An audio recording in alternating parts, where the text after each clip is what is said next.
जिंदगी की धूप छांव में न जाने कितने ही किरदार ऐसे होंगे जो इस लंबी सड़क पर चलते हुए मुश्किल मुसाफतों और कठिन मरहलों से तंग आकर जिंदगी का किस्सा तमाम कर चुके होंगे, जो हार मान बैठे होंगे। मगर इन्हीं लोगों के दरमियान कुछ किरदार ऐसे भी होते हैं जिन्हें कोई मुश्किल, कोई परेशानी किसी तौर भी मुसाफत में थकाती है और न रोक पाती है। वो अपने मकसद हयात से ऐसे जुड़े होते हैं कि उनकी राह में आने वाले तमाम मसाइल देखते ही देखते वसाइल में बदलने लगते हैं। आज का गामजन भी ऐसे ही एक किरदार के गिर्द घूमता है।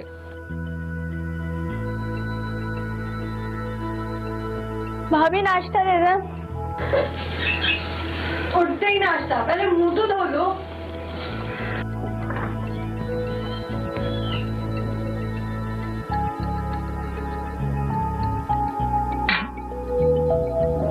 तुमने भी पराए घर जाना है, सुबह उठ के काम कर लिया करो। भाई तब की तब देखी जाएगी, हम तो माँ के घर में हैं। मेरी गुड़िया, अभी तो माँ का घर है, हर वक्त तो नहीं होगा।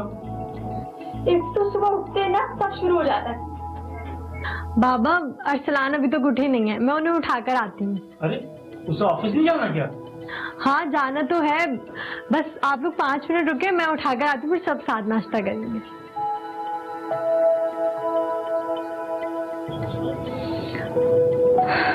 देखो निदा, तुम भी घर के कामों पे तवज्जो दो, अच्छी घरदारी आनी चाहिए।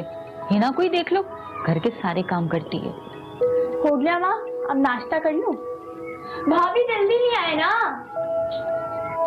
ये छोटी सी फैमिली निहायत ही पुरसुकून और खुश जिंदगी गुजार रही थी।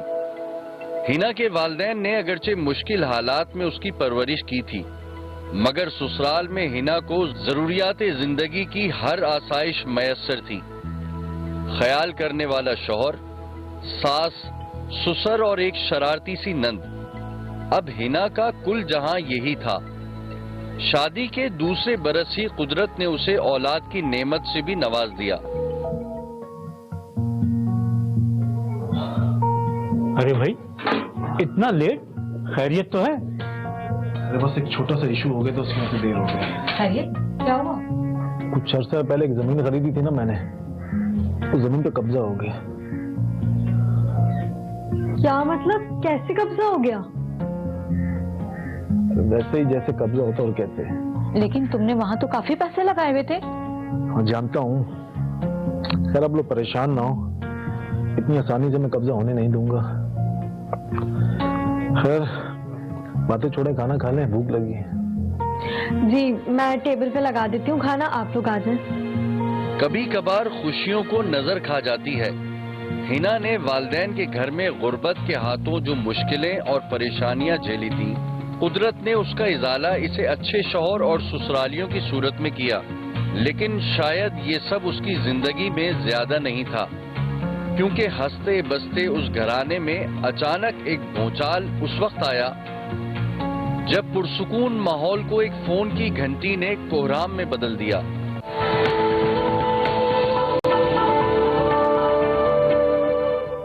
अस्सलाम वालेकुम। वालेकुम अस्सलाम। भाभी खाना लगा दे, भूख लग रही है। हाँ तुम कपड़े चेंज करो, मैं लेकर आती हूँ। ये हिना का फोन लो। भाभी फोन आ रहा है। तुम रिसीव कर लो कॉल, मैं भी आती हूँ खाना पकाकर। अच्छा, हेलो जी, क्या बकवास कर रहे हैं आप? होश में तो है? क्या हुआ? बाबा भाई को किसी ने गोली मार दी। क्या? क्या पागल तो नहीं हो गई? तुम कैसी बातें कर रही हो? बाबा बाबा बाबा बाबा बाबा क्या हो गया आपको? बाबा आगे बोले। भाभी क्या हुआ?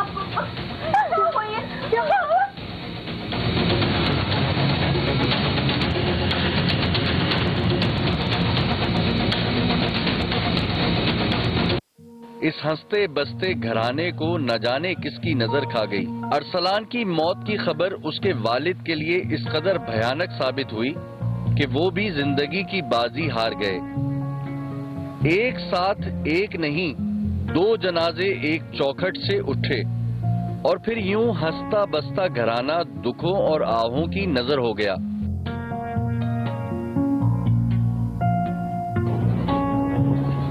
अब तक जाग रही हो, सोई नहीं? नींद आएगी तो सोऊंगी ना। तकदीर के आगे किसका जोर चला है बेटी, जो ऊपर वाले की मर्जी।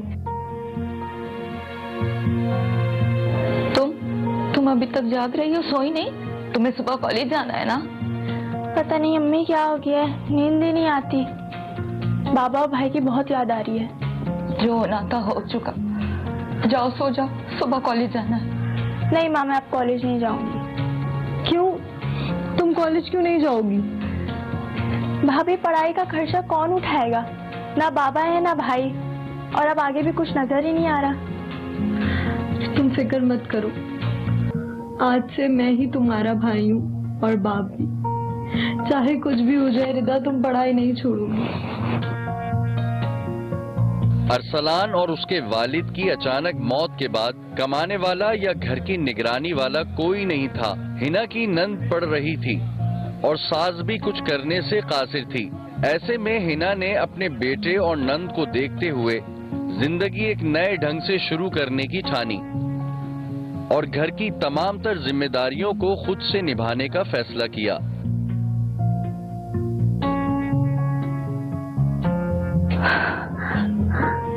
क्या सोच रही हो? यही सोच रही हूँ कि ऐसा क्या काम करूँ जिससे घर के हालात बेहतर हो जाएं। इस बारे में मैं तुम्हें क्या बता सकती हूँ, मैंने तो कभी घर से बाहर कदम भी नहीं रखा है। आपको याद है अरसलान मेरे खानों की कितनी तारीफ किया करते थे? हाँ,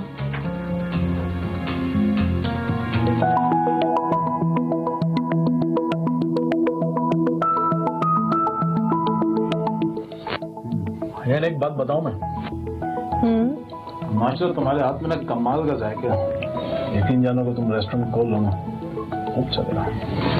अब ऐसा भी नहीं है। अरे ऐसा ही है भाई, यकीन जानो मैंने कई जगह खाना खाया लेकिन ऐसा टेस्ट कहीं नहीं मिला। अच्छा आप कहते हैं तो मान लेती हूँ। मानना पड़ेगा ना भाई, चाहो तो आजमा लो। ये ले आप पानी पी। हिना ने माजी में अपने शौहर से जितनी तारीफें सुनी थी उसने उन्हीं को ढाल बनाया और खाने पीने के हवाले से काम करने की ठानी। उसने अपनी तमाम जमा पूंजी जो उसके पास थी उससे एक ठेला खरीदा, कुछ बर्तन खरीदे और दाल चावल से काम का आगाज किया। अम्मी मैं जा रही हूँ, ठेला रेडी है, मैं कोशिश करूंगी जल्दी आ जाऊं। है ना, तुम लड़की जात होकर रेडी को धक्के लगाओगी। अम्मी आप परेशान नहीं हो, मैं सब कर लूंगी। और अगर किसी ने बदतमीजी की तो? कोई नहीं करेगा, और अगर कोई करेगा तो मैं मुंह तोड़ दूंगी। जाओ, खुदा तुम्हारी कदम कदम पर हिफाजत फरमाए। इलाही आमीन। अच्छा अब मैं जा रही हूँ और मैंने खाना बना दिया है। आप जो है रिदा को यहाँ से खाना दे दिएगा और खुद भी खा लीजिएगा।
हिना ने पूरे मन से दाल चावल का काम शुरू किया, लेकिन देखते ही देखते उसके जायके की चारों ही जानिब धूम मच गई।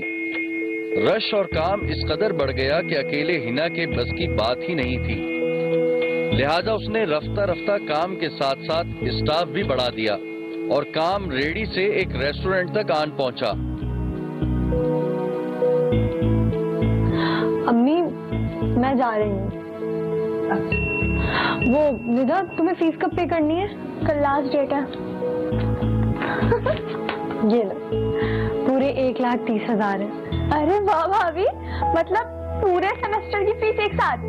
सचमुच आप हीरो हैं। अच्छा, बस ज्यादा मक्खन मत लगाओ, मैं जा रही हूँ। तुम जो कर रही हो ना, और जिस हौसले और हुनरमंदी का मुजाहरा तुमने किया है, परवरदिगार तुम जैसी बहू हर एक को दे। नहीं अम्मी, ये तो मेरा फर्ज था। चले, मुझे देर हो रही है, मैं चलती हूँ। ख्याल रखिएगा आप दोनों अपना।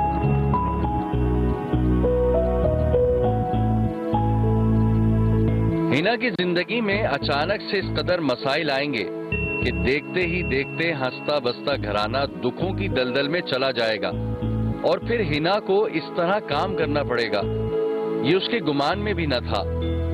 अरसलान के इंतकाल के बाद हिना ने अपनी जिंदगी का महवर व मरकज इसी घर को बनाया और ये ठानी कि इस घर के अफराद की किफालत इसने करनी है। और फिर यूं हुआ कि देखते ही देखते एक छोटे से ठेले से शुरू होने वाला काम बढ़ते बढ़ते वहां तक जा पहुंचा जहां से आज दर्जनों अफराद के चूल्हे वाबस्ता हैं। हिना जैसी न जाने कितनी खवातीन ऐसी हैं जिन्होंने अपनी बुलंद हिम्मती से कुछ अलग कर दिखाया और ताहाल अलग ही रास्तों पर गामजन हैं।